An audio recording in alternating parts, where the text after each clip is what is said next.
Efa tafakatra 13 amby zato ankehitriny ireo antoko politika nanao sonia mitaky ny fandravana ireo andrim-panjakana araka ny fitakina izay natao teny Ankianja hoe Eliara Bivahiny. Ny handravana ireo andrim-panjakana rehetra no notakina teny Ankianja ka mampiatsiaha an'izany izahay miaraka amin'ny ireo antoko politika miisa 13 saingy lasa mifanohitra amin'izany ny zava-misy eto amin'ny firenena ankehitriny hoe Eliara Bivahiny. Mivona tanteraka ny adihevitra amin'izao fotoana izao mikasika ilay sonia nataony ireo vondrona antoko politika miisa 13 izay mitaky ny fandravana ireo andrim-panjakana rehetra nitsangana tamin'ny Repoblika faha-efatra. Lasa fanamavanana an ireo antoko politika miisa 13 ireo no lazainy ireo tompona ndraiky mpanjakana sasany izay tonga hatramin'ny filazana fa mitady toerana CT sy CCT izy ireo nefa tsy manana olom-boafidy. Toy ny fanao ny fitondrana Andry Rajoelina ihany araka izany ny fandraisan'ny Eliara Bivahiny azy ilay mitarika kifima sady filohan'ny antoko otrikafo. Nimponina antany fotsy kosa dia nilanja Sorabaventy koa satria bodony vahiny ny taniny. Nilanja Sorabaventy nimponina Andavabato nosy lehibe ao amin'ny komina Soamanandrariny distrikany antany fotsy. Nambarany izy ireo fa misy vahiny mibody ny tanin'izy ireo. Voalaza koa fa manana taratasy izay ambarany ireo mponina hatrany fasandoka vita tamin'ny andron'ny fitondrana teo aloha io vahiny io.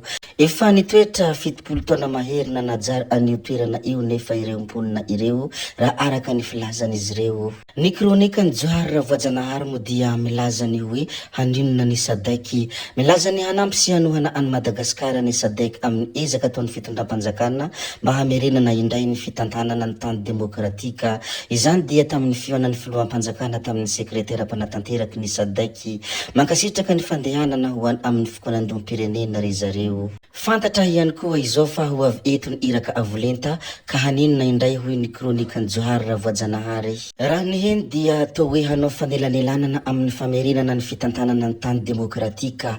Ny hirarina fotsiny dia mba tsy ho ny Sadaiky indray no sakana amin'ny firosoana mankany amin'ny ravitra vaovao dia ny Repoblika faha-5 ny ahia tsy havanana mantsy hoy ny kronikan'ny Johary. Ny Sadaiky izay efa fantatra tamin'ny ireny tetezamita 7 reny fa hamorona movansy dia hiady hevitra hizara toerana mbola tahaka ireny ve no hoentiny eto asa aloha fa eo mahita izy hoy ny kronikan'ny Johary tao anatin'ny famakifakany. Betsaka ireo olona ny taraina sy ny menomenina ny hoe naninona Andriamatoa Colonel Patrick no nesorina tamin'ny toerana hoy Rosy tao anatin'ny rindriny.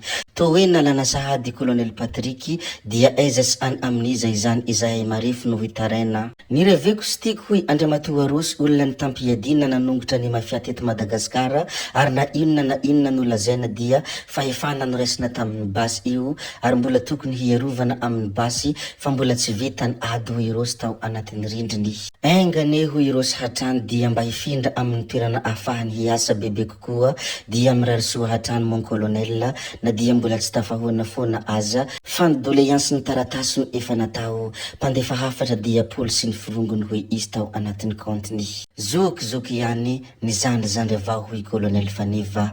Nisy ny fionana tamin'ny General Lelson René de Roland ministry ny fanajariana ny tany hoy Colonel Faniva tao anatin'ny pejiny. Niresahana manokana ny olany aditany any Menabe. Raha tsy ahivina tao aoriany ireny resabe mahakasika ny feona hely amin'ny hanafanana ny zandarmeria am-pirenena ireny no nisy ny fifanitsina teo amin'izy roa ireto tao anatin'ny tambazotra antserasera.